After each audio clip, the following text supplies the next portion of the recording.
tidak tersampaikan dengan baik gitu. Dia ada ngomong seperti itu. Tapi dari sisi Kak Elia sempat bilang perihal kalau misalnya kita mencoba untuk menginjili dengan cara seperti itu tidak akan masuk kepada mereka gitu. Nah, yang saya mau tanya Kak. Salam damai sejahtera bagi kita semua, kembali dengan saya di channel kesayangan kita ini. Gereja YouTube, terima kasih bagi teman-teman yang senantiasa mendukung dan mensupport perkembangan channel ini. Tuhan Yesus memberkati kita semua. Pada kesempatan kali ini, saya akan membagikan kepada kita semua, luar biasa para apologet gencar dalam menyampaikan kebenaran firman Tuhan sebagai bentuk daripada pembelaan terhadap iman Kristen. Karena seperti yang kita tahu bahwa banyak orang tidak suka terhadap penginjilan kekristenan. Kalau dulu kita menginjil dari rumah ke rumah, itu dikatakan kristenisasi. Lalu kemudian kalau kita berbagi pun dikatakan kristenisasi oleh karena Indomie. Sekarang adalah penginjilan melalui media sosial itu sangat-sangat dipermudah, namun juga tidak berhenti iblis untuk bekerja mencoba untuk menghapus akun-akun para apologet yang memberitakan Injil. Ada bahkan sampai melaporkan apologet Kristen hingga masuk penjara. Tapi kami gereja YouTube tidak pantang menyerah, mati satu tumbuh 1000. Mari kita terus berdoa dan dukung teman-teman apologet Indonesia supaya terus menyuarakan kebenaran firman Tuhan. Saudara juga turut serta dalam memberitakan Injil dengan membagikan video-video yang ada di channel gereja YouTube. Nah, seperti apa dan tanggapan dan respon daripada saudara-saudara kita apologet dalam penginjilannya? Mari kita simak sampai selesai video ini. Nah, masalah bapak-bapak yang mengaku polisi itu datang ke rumahnya CP. Bagaimana kita kalau menyampaikan kebenaran kalau kurang beradab? Masalahnya kurang beradab yang dia maksud itu apa? Dia kan menuduh kurang beradab. Nah, sekarang kita tanya, dia mengatakan kurang beradab itu alasannya apa? Halo, selamat malam, Elia. Ya, malam. Sebelum nanya, Kak, mau kasih tau dulu nih ke orang-orang yang di bawah supaya saya nggak dihujat dulu. Karena saya jujurnya, saya udah bilang ke Kak Elia, saya kagum sama Kak Elia, saya juga kagum sama CP, sama kagum sama Bu Sofi juga. Cuma kemarin yang sempet Kak Elia ada join live-nya mereka ya, saya ada lihat satu bapak polisi. Kak Elia inget ya? Nah, saya dengerin Pak polisi sama Bang CP, sama Bu Sofi, sama Kak Elia. Nah, soal ini nih saya pengen tahu nih pandangan. Sebenarnya saya melihat Bapak polisi itu ngomong mungkin ada benarnya juga.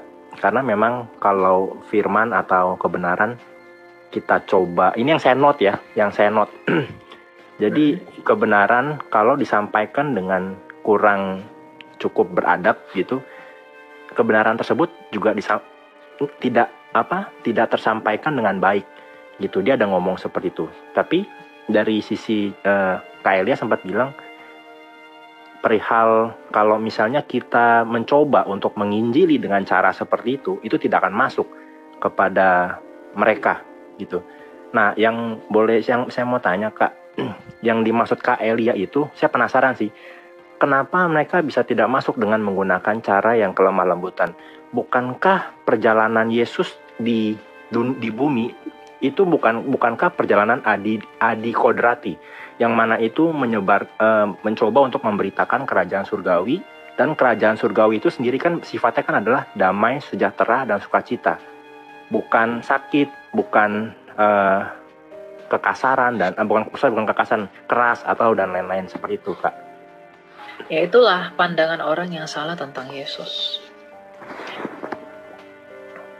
Ketika Yesus berbicara dengan Farisi, menurutmu apa pandangan Farisi tentang dia? Apa yang orang-orang Farisi ketika dia menasehati orang Yahudi yang begitu banyak, yang hanya mengikuti dia karena maunya? Apakah dia membiarkan itu?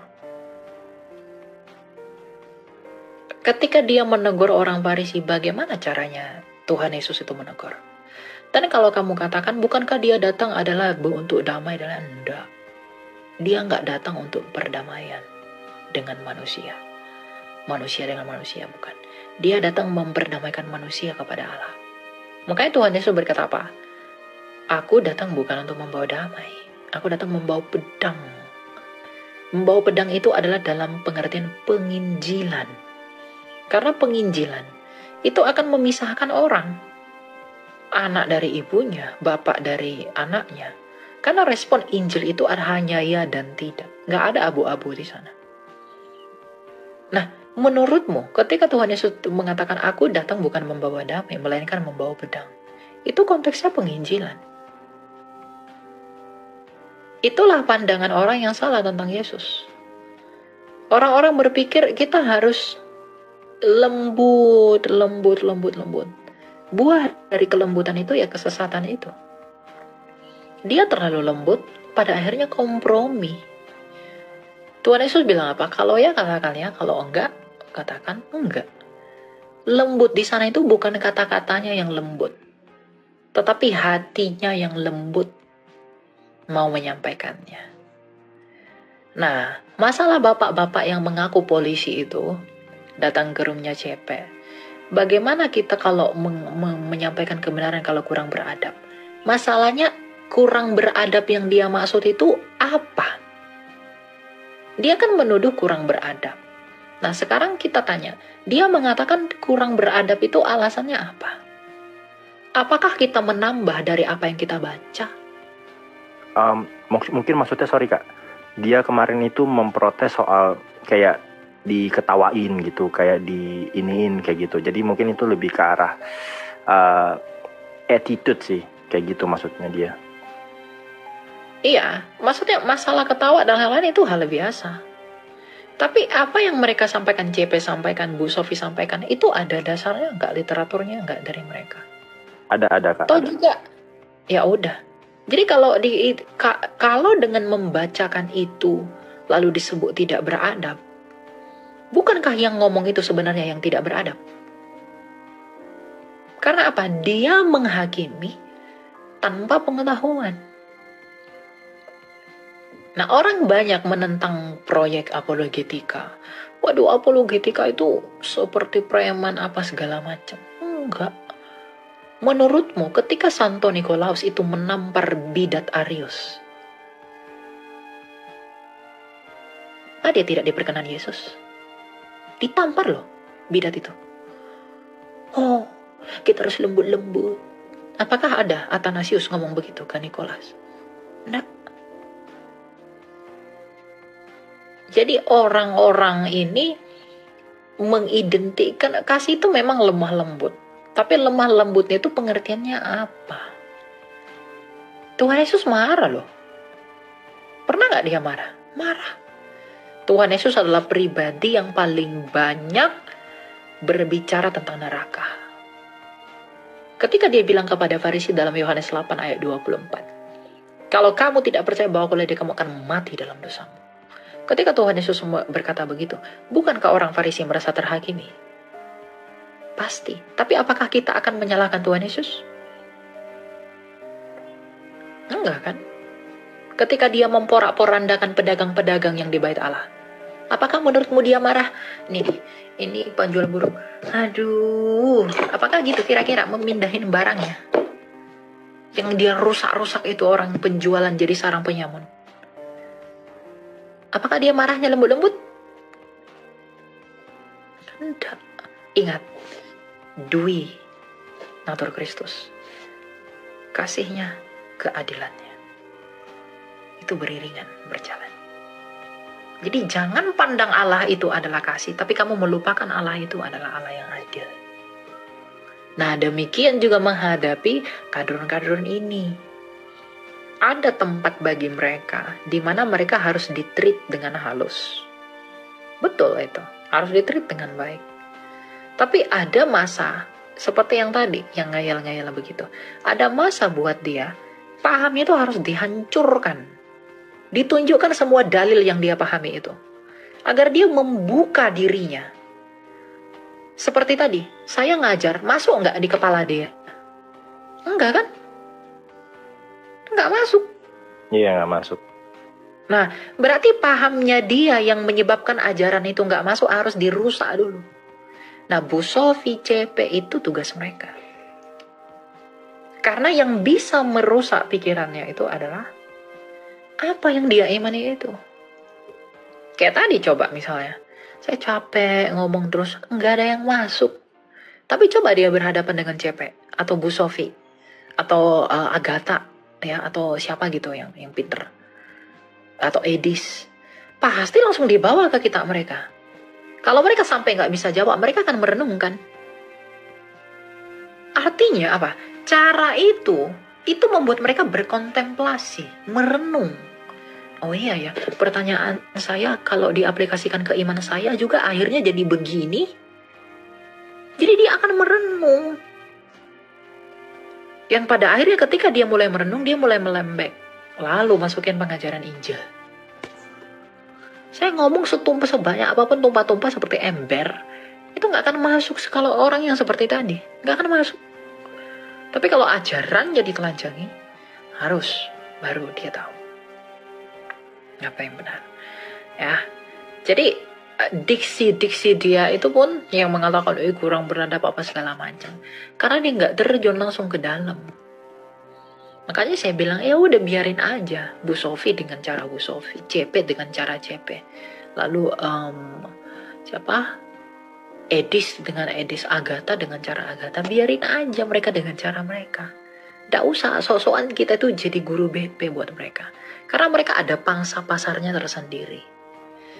Ya, tapi yang paling penting tuh ini, motivasi. Iya, saya setuju sih. Soal pangsa pasar saya setuju sih. Mungkin apologet ini pangsa pasarnya tuh lebih kepada kayak penginjilan kebenaran, terutama kepada orang-orang yang tidak mengenal Kristus gitu ya Kak ya. Gini, ketika kita menunjukkan betapa kotornya ajaran mereka, bukankah itu membuat syukurmu semakin bertambah sebagai orang Kristen karena kamu di dalam Kristen? Jadi tujuan kita itu bukan untuk narik orang ke dalam, enggak. Kalaupun itu terjadi, puji Tuhan. Tapi tujuan kita ini nih, membentengi orang Kristen ini. Kalau kamu dituduh begini, jawabannya begini. Kalau masih ngeyel, mirroring ke kitab mereka. Tanyain hal yang sama. Gimana jawabannya? Tuh, kan gitu. Ya tujuan kita tuh memelihara domba ini agar nggak lari dari dalam keluar. Kalau ada pun yang ikut masuk, puji Tuhan. Itu kuasa Tuhan kita. Saya nggak bisa bawa orang menjadi percaya Yesus. Itu kuasa Tuhan. Jadi jangan ada orang, wah saya udah bawa orang kepada Yesus. Enggak, itu Tuhan yang berkuasa untuk hal itu. Ya. Tetapi yang terpenting adalah motivasi yang mendasari mereka melakukan itu apa. Makanya saya bilang sama Bapak itu, dia terlalu cepat menilai, dia terlalu cepat menghakimi. Makanya bahkan lebih keras saya mengatakan, pandanganmu nggak berguna. Saya mengatakan itu. Kalau orang berkatakan, waduh Elia kamu nggak boleh begitu ngomong itu, saya nggak peduli. Karena memang pendapat itu nggak berguna. Yang pertama, alasannya nggak jelas. Yang kedua, dia menghakimi. Dia menghakimi apa yang udah dilakukan para apologet. Tanpa tahu mengapa para apologet melakukan itu. Dan yang paling parah, tanpa mempertanyakan kenapa para apologet melakukan hal seperti itu. Ya, itu saya paham sih, karena dia nggak tahu backgroundnya dulu. Soalnya itu dia nggak melakukan, otomatis empatinya itu dia nggak nyampe ke sana gitu. Dia nggak melakukan hal yang apologet lakukan gitu. Iya. Jadi begitu. Tapi Kak, sorry ya. Ini kalau kemana saya amati sih dari roomnya saya amati ya. Kalau si Kak Eli kan tipikalnya itu memang lebih bukan tipikal yang lebih ada sound-sound yang ketawa-tawa gitu, tapi lebih fokus kepada kebenarannya langsung gitu. Jadi kayak lebih menampar lah kata-katanya gitu dibandingkan instrumen-instrumennya. Cuman gini Kak, kemarin saya sempat lihat roomnya. Yang saya amati itu dari followernya gitu. Yang saya khawatirkan jadinya followernya ini terinfluence dengan dengan cara mereka gitu. Dan menurut Kak Elia, apakah kira-kira ini kalau kita ngomong skala makro ya, apakah ini nanti dampaknya ini adalah jadi itu kita sebagai follower kayak saya kan follower Kak Elia nih. Kalau misalnya kita terikut juga stylenya follower, terikut stylenya influencernya gitu, bukankah itu nanti akan bisa menyebar dan jadi banyak, dan itu jadi saling berperang ya gitu, jadi tidak ada gitu hal-hal yang malah menambah dosa gak sih gitu, maksud saya kayak ngata-ngatain kan di kolom Berperang komentar. dengan mereka itu wajib. Efesus 6, lawan kamu adalah penghulu-penghulu di udara. Mereka kan memang pengajarannya dari situ, dari penghulu-penghulu di udara ini, kerajaan yang gelap yang tak kelihatan itu. Gitu. Ya memang harus dilawan, dengan kita harus berperang dengan mereka. Ajaran-ajaran mereka yang rusak itu. Ya. Tetapi peperangan yang dimaksudkan di sini bukan peperangan fisik dan lain sebagainya. Makanya orang yang mendengarkan itu juga harus punya hikmat. Hikmat apa? Untuk memilah. Sanggup nggak dia melakukan itu? Bisa nggak dia melakukan itu? Ya, nggak ada kasus di mana karena menonton Christian Prince atau menonton Bu Sophie, lalu ada orang Kristen yang berperang, yang pada akhirnya buat keributan dengan orang sebelah misalnya, orang lain. Nggak ada. Cuma bagi orang Kristen yang mendengarkan apologetika ini, itu adalah untuk memperkuat iman mereka, memupuk iman mereka. Bahwa mereka harus berpikir bahwa Kristus itu begitu sempurna. Sehingga ketika yang di luar Kristus itu diberitahu betapa jeleknya ajaran itu, dia semakin bangga di dalam Kristus itu. Gitu.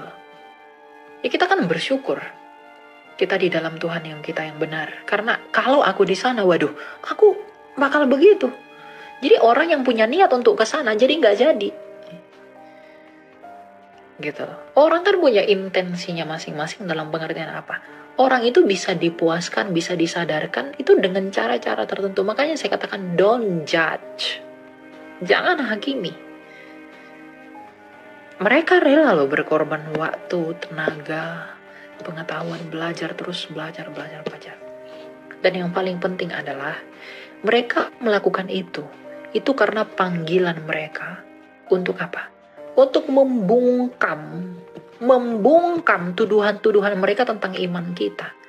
Kalau kita jelasin Kristen terus, mereka nggak akan pernah bisa paham. Tapi kalau itu di mirroring ke mereka akan merenung. Wah, ternyata gitu ya. Oh, ternyata gitu ya. Pada akhirnya kesadaran itu akan membuat mereka pengen belajar terus, dan pada akhirnya sampai kepada poin apa yang apologet kita itu sampaikan. Baru Injil masuk. Kayaknya ada ayat yang berkata jangan kasih mutiara kepada babi. Itu artinya kamu jangan kasih sesuatu sama orang bebal. Nggak berguna. Tapi kalau kebebalannya itu dia ubah dengan kesadarannya sendiri, dengan belajar kepada apa yang kita ungkapkan. Dan dia akan berubah, kebebalannya akan berubah karena dia sadar bahwa ajarannya pun rusak. Baru Injil dimasukin. Itu cara yang benar. Gitu. Jadi aku nggak masalah dengan cara mereka itu. Ya. Meskipun saya dengan CP, dengan Bu Sophie banyak yang berbeda pandangan pada hal-hal tertentu. Oh, kita banyak sekali perbedaan dengan CP dan dengan Bu Sophie. Tapi mereka itu orang-orang senior. Saya baru banget ya apologetika ini. Gitu. Jadi mau mereka ada sound-sound ketawa itu, saya pikir sound-sound ketawa itu hanya untuk membuat suasana jadi lucu. Ya mungkin untuk orang yang mendengarkan mungkin terkesan menghina ya, mengejek begitu yang sound-sound itu. Tapi selama itu disikapi dengan baik ya saya pikir tidak masalah. Tapi kenapa saya pribadi nggak pakai sound-sound ketawa apa segala macam? Karena bagi saya penginjilan itu adalah sesuatu yang berwibawa buat saya. Ya, mereka kan mereka memang khusus untuk memberitahu bahwa ajaran mereka ini salah. Jadi santai. Saya kan nggak pernah buka ajaran mereka. Saya nggak pernah buka kitab mereka. Saya bahas firman Tuhan terus. Ditanya ini pakai tanya ini gitu. Jadi saya nggak mau campur-campur ada ketawa karena saya punya reason untuk itu. Saya punya alasan. Karena ranah saya dengan ranah mereka berbeda. Ranah saya itu penginjilan, apologetika. Kasih tahu apa yang mereka tanya, sih jawab aja. Kalau mereka kan lihat ajaran mereka, bukan di Injil itu. Gitu. Ya, jadi ya saya sih sejauh ini nggak bermasalah dengan mereka. Karena ya udah lakuin aja yang menjadi bagian mereka. Tuhan juga yang menuntun mereka untuk melakukan itu, gitu. Nah, ini sih sangat menghargai saya sih. Memang jarang ada orang yang seperti itu, apalagi berani mati ya. Bisa dibilang kayak berani untuk itu kan resikonya tinggi sekali gitu. Memang nggak. Makanya saya bilang sama Bapak kemarin, dia datang menjadi penasehat yang tak dibutuhkan di saat orang rela mengorbankan nyawanya demi Kristus, sedangkan dia tidak melakukan hal yang sama. Tapi dia terlalu mudah untuk ngejudge. Itu yang saya nggak suka dari Bapak itu. Mau dia polisi kayak apa, kayak saya nggak peduli. Gitu. Karena dia nggak tahu apa yang kita lakukan. Mau dia enak-enak makan-makan dengan pekerjaan dia. Tapi kita kan nggak begitu. Ya, jadi memang gaya saya, meskipun ya saya membela CP dan Bu Sofi itu bukan karena saya serupa dengan mereka. Kalian tahu cara saya dengan CP dan Bu Sofi itu sama sekali tidak sama. Cara kita tuh beda banget. Ya, saya dengan mereka tuh beda sekali. Tapi saya pun yang berbeda dengan mereka. Saya nggak mau menghakimi mereka.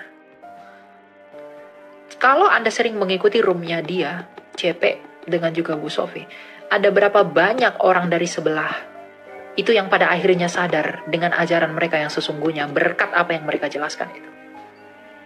Satu jiwa aja berharga loh. Ini masalahnya bukan satu jiwa.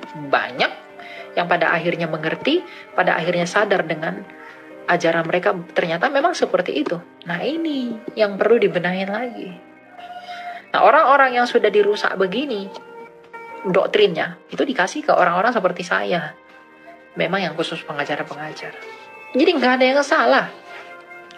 Ya, ketika Rasul Paulus marah-marah, ketika bapak-bapak gereja berlawanan dengan para bidat, mereka lebih parah loh dari kita. Kita nggak pernah menampar orang. Santo Nikolas itu menampar bidat. Plang katanya, sesat. Kamu katakan Yesus itu bukan Tuhan, bukan ilahi. Kira-kira begitu. Tapi kan dia melakukan itu karena cintanya kepada Tuhan, kepada ajaran itu. Ya. Jadi makna kasih itu harus didalemin. Bukan berarti kita itu dalam memberitakan Injil ya dalam pengertian begini loh, kebencian atau mungkin kekasaran ya. Apa yang dilakukan bapak-bapak gereja itu, misal Santo Nikolaus itu menampar bidat Arius begitu. Ya kita nggak harus lakukan yang begitu sekarang karena kita nggak tahu. Mungkin itu karena parahnya ajaran yang salah itu dulu, makanya sampai Santo itu melakukan itu. Tapi sekarang kan caranya udah berbeda, segmennya udah berbeda. Gitu. Jadi ya harus berhikmat lah untuk melakukan dan untuk menilai. Jangan terlalu cepat menilai. Gitu. Itu ya, itu yang bisa saya sampaikan. Yap, kayak lihat. Soalnya kemarin juga lagi menikmati sih memang. Tapi tiba-tiba pas Pak Polisi itu masuk, saya lihat jadi kayaknya orang ada benernya juga gitu. Jadi kayak penasaran aja, pengen tahu dua sisi gitu. Gitu sih, kayak lihat. Ya, mungkin niat dia benar, tapi caranya itu niat dia benar, tapi dasarnya nggak benar. Gitu kan, dia nggak tanya dulu kenapa begini dan lain-lain. Itu urusan dia lah. Banyak yang seperti itu tanpa dia merenungkan. Dia banyak pengen orang jadi guru tanpa pernah mau mengajar. Paham nggak? Jadi banyak orang pengen jadi guru, pengen kelihatan jadi guru, tapi nggak pernah mengajar. Nah itu kayak gitu tuh. Dia mengajari orang yang sudah mengajar. Gitu loh. Itu salah. Ya, kalau saya bukan orang anti kritik ya, teman-teman. Saya punya om, saya punya papa, saya punya mama, saya punya Pak Tong. pendeta. Saya punya banyak orang yang selalu menasihati saya. Harus begini, coba lebih begini lagi.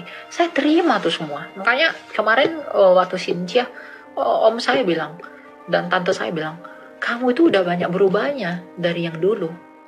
Caranya gitu. Udah mulai lebih baik dari yang dulu-dulu. Kalau dulu-dulu itu kamu masih sempat gerem atau apa. Sekarang udah beda.